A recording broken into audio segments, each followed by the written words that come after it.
it was obvious that he's concerned that people will see his apology as being sincere. This is a person who appears to genuinely be concerned about the hurt that he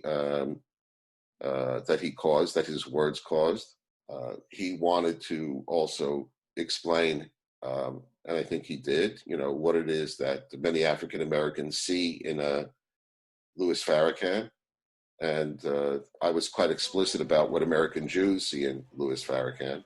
He was also concerned about, well, so how do we go, what do we do from here? We both said it almost at the same time. How do we roll up our sleeves? What can we do together? So we're going to have an additional meeting This morning, the director of the CDC telling Americans the worst is yet to come. I do think the fall and the winter of 2020 and 2021 are going to be probably one of the most difficult times that we've experienced in American public health because of what you said, the co-occurrence of COVID and influenza.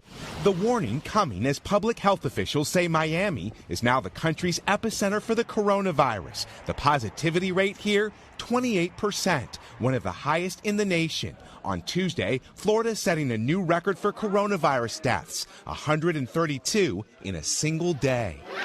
All of South Florida is in a crisis situation. In the last week, 17 more states and Washington, D.C. saw cases of new infections spike over 50%. In California, record numbers of new cases and hospitalizations. In Michigan, a packed house party over 4th of July weekend led to 43 infections and 66 additional exposures. Now some regions are taking drastic measures. Philadelphia banning events of more than 50 people until March 2021. And at New York airports, visitors coming in from 22 states designated as COVID hotspots now need to fill out forms from the health department and agree to a 2-week quarantine or face a $2,000 fine. This as health experts warn that getting the virus may not give you immunity in the future.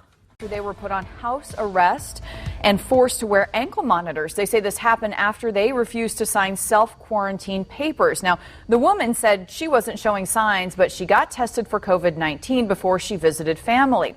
Well, her test came back positive. She says the health department contacted her and requested she sign documents agreeing to call them anytime she left her house. She didn't sign the document, so the sheriff's department and the health department showed up at her door with orders for her and her husband to wear ankle monitors. The couple says they never denied self-quarantining. That's exactly what the director of the public health department had told the judge, that I was refusing to self-quarantine because of this. And I'm like, that's not the case at all. I never said that. The woman says she didn't sign the form because she just didn't agree with the wording of the document. She said if she needed to go to the ER or the hospital, she wasn't going to wait for approval to go. Even without the ankle monitor, she planned to be cautious, she said. The couple does plan to hire an attorney. Federal law enforcement officers were in Portland, Oregon Friday to crack down on protesters as part of the Trump administration's new executive order to protect U.S. monuments. Multiple videos posted online show officers without clear identification badges using force and transporting those arrested in unmarked vehicles. More than a dozen people were arrested Friday, according to media reports, but there was no immediate confirmation from authorities. The U.S. Justice Department did not respond to a request for comment on the arrests and any related charges. A spokeswoman for U.S. Customs and Border Protection confirmed agents who were trained for operations, quote, in chaotic environments, had been deployed to the area. These officers, decked out in camouflage attire, can be seen in videos posted on social media with military-style weapons drawn and pointed at protesters. What are you doing? How do you sleep at night? What do you tell your kids? Oregon Governor Kate Brown called it, quote, a blatant abuse of power by the federal government. Fellow Democrat Portland Mayor Ted Wheeler said the federal show of force is both unwarranted and unwelcome. Federal officers on our streets further escalating tensions and causing harm to Portlanders right now. This is not the America we want. This is not the Portland we want. Where is the accountability for what federal officers are doing? Last week, we were seeing the de-escalation of the violence. We were seeing things calm down, but the intervention of federal officers reignited tensions. Wheeler said the U.S. Marshal Service will be conducting a full review of an incident where federal troops allegedly wounded a protester with a weapon firing non-lethal munition. Demonstrators have gathered daily around the federal courthouse in Portland to protest against racism and police brutality since the death of George Floyd in police custody on May 25th. Desperate search for a killer after a federal judge's son is shot and killed. Her husband left in critical condition inside their house in New Jersey. The suspect came to the door dressed as a FedEx driver. What a story. Todd Pyro joins us live from the newsroom as we're learning more details about the judge and her family. Todd. This is such a frightening story, guys.